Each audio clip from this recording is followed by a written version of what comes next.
Canada के जो प्रधानमंत्री हैं ट्रूडो, वो एक ऐसे संगठन के साथ मिले हुए हैं अपनी कुर्सी बचाने के लिए जो टोटल एंटी इंडिया है और हिंदुस्तान के अंदर सेपरेशन चाहता है और खालिस्तान चाहता है। कनाडा को बहुत अच्छा पता है कि हिंदुस्तान निज्जर की हत्या में बिल्कुल इन्वॉल्व नहीं है। जब तक ट्रूडो रहेंगे सत्ता में तब तक भारत और कनाडा के रिश्ते एक तरह से आपके ये रेफ्रिजरेटर के फ्रीजर में पड़े हुए हैं, राइट।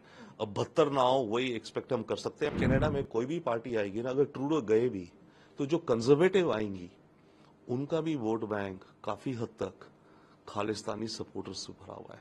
कनाडा के जो प्रधानमंत्री हैं ट्रूडो, वो एक ऐसे संगठन के साथ मिले हुए हैं अपनी कुर्सी बचाने के लिए जो टोटल एंटी इंडिया है और हिंदुस्तान के अंदर सेपरेशन चाहता है और खालिस्तान चाहता है। जब आप ऐसे आदमियों के साथ बैठेंगे, ऐसे आदमियों के साथ, जैसे अंग्रेजी में कहते हैं ना, sleeping with such, having such bed fellows, तो आप यही काम करेंगे।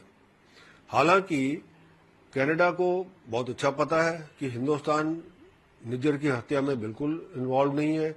वो एक आपसी मामला था दो गैंग्स का जिसको मारा है उन्होंने।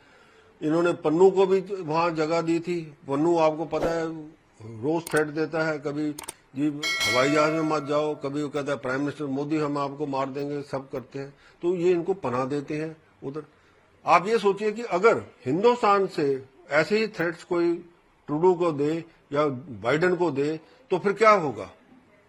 ये जो चीज है, ये देश जो है, इनको सोचना चाहिए कि ये क्या कर रहे हैं और किस तरीके से अपना जो है पॉलिटिक्स कर रहे हैं। हिंदुस्तान ने आज तक किसी भी मुल्क में किसी की हत्या के लिए कोई ऐसा हुक्म नहीं दिया किसी को। अगर कोई है तो उसका प्रूफ दे, और जब से प्रूफ मांग रहे हैं उनसे, वो आज तक अभी तक प्रूफ नहीं मिला। उन्होंने एक बेचारा कोई है आदमी, उसको अरेस्ट किया सीआईए ने, और कहा जी ये है आदमी जिसने जी पैसे दिए थे, जिसने ये कराया था, जिसने वो किया था।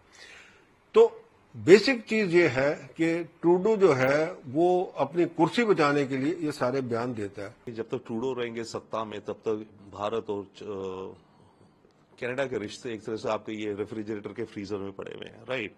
अब 72 ना हो वही एक्सपेक्ट हम कर सकते हैं, बट जिस हिसाब से ट्रूडो एक्ट कर रहे हैं वो तो और भी गिरेंगे। वन सेकेंडली, यस, ट्रूडो अभी काफी कमजोर कंडीशन में है। इनफैक्ट हो सकता है अपनी पार्टी के अंदर इनको बदल दिया जाए, या हो सकता है कि जब इलेक्शन हो, जल्दी हो जाए इलेक्शन और ऑपोजिशन पार्टी सत्ता में आ जाए, कंजर्वेटिव्स।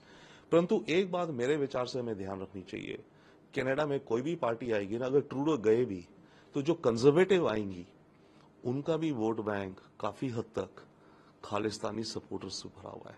कंजर्वेटिव्स का जो नंबर 2 विप है इनकी पार्लियामेंट में, वो भी एक सिख जेंटलमैन है, और उन्होंने भी खालिस्तान की डिमांड को या काफी टॉपिक्स को जायज बताया है। तो हमें ये एक्सपेक्ट करना कि ट्रूडो चले जाएंगे तो जो नेक्स्ट सरकार आएगी वो 180 डिग्री टर्न करेगी, मेरे ख्याल से वो वाइज नहीं होगा।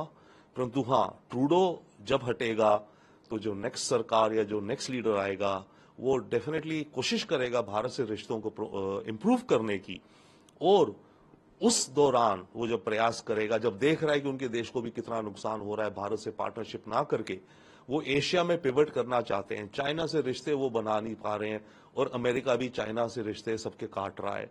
तो कनाडा के पास बड़ा पार्टनर कौन बचेगा? इंडिया ही तो है। तो कनाडा को कभी रियलाइज करना पड़ेगा कि भारत से रिश्ते नॉर्मल करने हैं। परंतु ट्रूडो के बाद भी जो भी आएगी पार्टी, इनकी या दूसरी पार्टी, और जो भी लीडर आएगा वो भी कुछ हद तक, काफी हद तक खालिस्तानी एलिमेंट्स का सपोर्टर रहेगा।